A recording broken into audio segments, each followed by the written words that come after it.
Just goes on and on, you know? You know how sometimes the line between art and reality can get terrifyingly thin?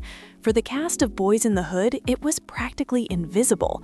The on-screen violence that had us all glued to our seats became a grim predictor of their off-screen fates. Most of you know about the director's tragic passing, but stay tuned for number 1 because the man who played the knucklehead who killed Ricky met a real-life ending that is more terrifying than anything in the script. We're talking about a pattern of death that seems to rise right out of the pages of the script. Kicking off our list at number 7 is the legendary Whitman Mayo, who played the wise old man listening in as Furious Styles schools the neighborhood on the dangers of gentrification. He's the one who chimes in, "Y'all hear that? He's talking about selling out the neighborhood." Of course, most of us knew him long before Boyz n the Hood. Mayo was an icon, best known for his role as Grady Wilson, Fred Sanford's goofy best friend on the classic 70s sitcom Sanford and Son. The character was so beloved that he even got his own spin-off show, Grady. Mayo was a constant presence in film and television for decades, with roles in everything from DC Cab to Sesame Street. Sadly, the veteran actor passed away from a heart attack on May 22, 2001 at the age of 70. Hollywood lost a true television pioneer and one of its most familiar, friendly faces. Coming in at number 6, we remember Esther Scott. She played the protective grandmother to Brandy's friend, and in her brief scene, she perfectly captured the fear of every family member trying to shield their loved ones from the dangers of the street. She was the matriarch peering through the blinds, worried about the boy her granddaughter was bringing around. Esther Scott was one of those faces you just recognized instantly. A prolific character actress, she popped up in dozens of TV shows and movies, from The Steve Harvey Show to the acclaimed 2016 film The Birth of a Nation. She just had this warmth that made her performances resonate. Tragically, Esther Scott's life was cut short. On February 11, 2020, she suffered a heart attack at her Santa Monica home. She was rushed to the hospital but passed away 3 days later on Valentine's Day at the age of 66. With her passing, Hollywood lost one of its most reliable and heartfelt performers, Lexie Bigham, who played Mad Dog, one of Doughboy's crew. Bigham's physical presence in the film was just immense. He brought this menacing authenticity to the gang element that was impossible to ignore. He was part of that circle that fully embraced the cycle of violence. After Boyz n the Hood, Bigham's career was really starting to take off. He was landing roles in popular films like Dave, and even shows like Seinfeld. His intimidating look made him a go-to for tough guy roles, and he was building a solid resume. But all that promise was tragically wiped out on December 17, 1995. At just 27 years old, Lexie Bigham was killed in a car accident in Los Angeles. His sudden death at such a young age was a shock and a heartbreaking end to a life that had so much potential. Number 4 is an actor who played one of the most hated characters in the entire film, Jessie Lawrence Ferguson, who portrayed Officer Coffee. Ferguson played the self-hating black police officer who terrorizes Trey. His most memorable scene is pure menace, where he holds a gun to young Trey's throat and snarls, "You think you're tough? I could blow your head off right now. That's why I took this job." He was the embodiment of corrupt authority. Ferguson, a Bronx native, had a career playing these intense characters, but his role as Officer Coffee was so chilling it became unforgettable.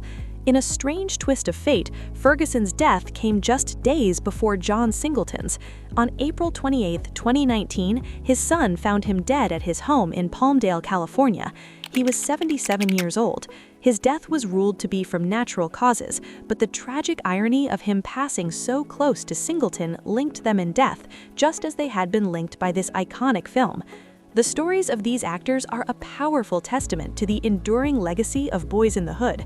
The film wasn't just entertainment, it was a mirror, and its reflections are still being seen today. If you're finding this video impactful, make sure to hit that like button and subscribe for more deep dives into the stories that Hollywood often forgets. And let us know in the comments which actor's story has stuck with you the most. At number 3, we have Dedrick D. Gobert, who played Dookie. You'd instantly recognize him by the pacifier he always had in his mouth, a symbol of innocence lost in a world of adult violence. Gobert was a favorite of John Singleton, who also cast him in Poetic Justice and Higher Learning. His career was just taking off, but in a brutal case of life imitating art, Gobert's life was cut short by gang violence. On November 19, 1994, Gobert was at an illegal drag race when an argument broke out with gang members. During the fight, he and a friend were both shot and killed. The senseless violence that took his life was eerily similar to the street justice shown in the film, a tragic end for a young actor with so much ahead of him. At number 2, we honor the man who brought this entire story to life, director John Singleton. At just 24, he became the youngest person and first African American nominated for a Best Director Oscar for Boyz n the Hood. The film was a cultural phenomenon that launched careers and changed cinema, inspired by Singleton's own life and the people he knew. His vision created a timeless masterpiece, but his voice was silenced far too soon. Tragically, on April 28, 2019, after suffering a massive stroke, John Singleton passed away at just 51 years old. The loss of this cinematic pioneer sent shockwaves through Hollywood, leaving a void that is still felt today. And here we are at number 1.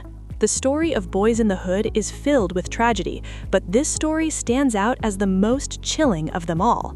It's the story of an actor whose character committed one of the most infamous murders in cinema history, only for his own life to descend into a reality far more violent and disturbing than anything the film portrayed.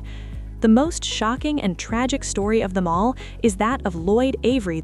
In the movie, Avery played the blood gang member who guns down Ricky Baker. It's one of the most heartbreaking scenes in history. But this is where fiction and reality blur into a nightmare. Avery wasn't a gangster. He grew up in a middle-class neighborhood and went to Beverly Hills High School, but after the film's success, he started to embrace the gangster persona. He moved to a gang-heavy area known as the Jungles, affiliated with the Bloods, and got a Jungles tattoo above his eyebrow. In 1999, Avery was charged with a double homicide over a drug debt and was later sentenced to life in prison. In prison, he reportedly became a devout Christian, but his path was cut short in the most horrific way imaginable. His cellmate at Pelican Bay State Prison was a convicted murderer and a self-proclaimed Satanist named Kevin Roby. On September 4, 2005, Roby attacked and strangled Lloyd Avery to death. Guards discovered his body 2 days later after Roby had performed a satanic ritual over the remains as a warning to God. Lloyd Avery, the actor who played a fictional killer, became a real-life killer and was then murdered in a satanic ritual. He was 36 years old. His life is the ultimate tragic example of the film's dark prophecy coming true. The legacy of Boyz n the Hood is a complex one. It's a cinematic masterpiece that launched careers, but it's also a somber chronicle of lives cut short. The tragedies that befell these individuals are a grim reminder that the issues the film explored aren't just plot points, they're real-life struggles. From Lloyd Avery's horrifying end to John Singleton's visionary direction, the stories of the people who made this film are as powerful and heartbreaking as the film itself. So what's your take? Were you shocked by any of these stories?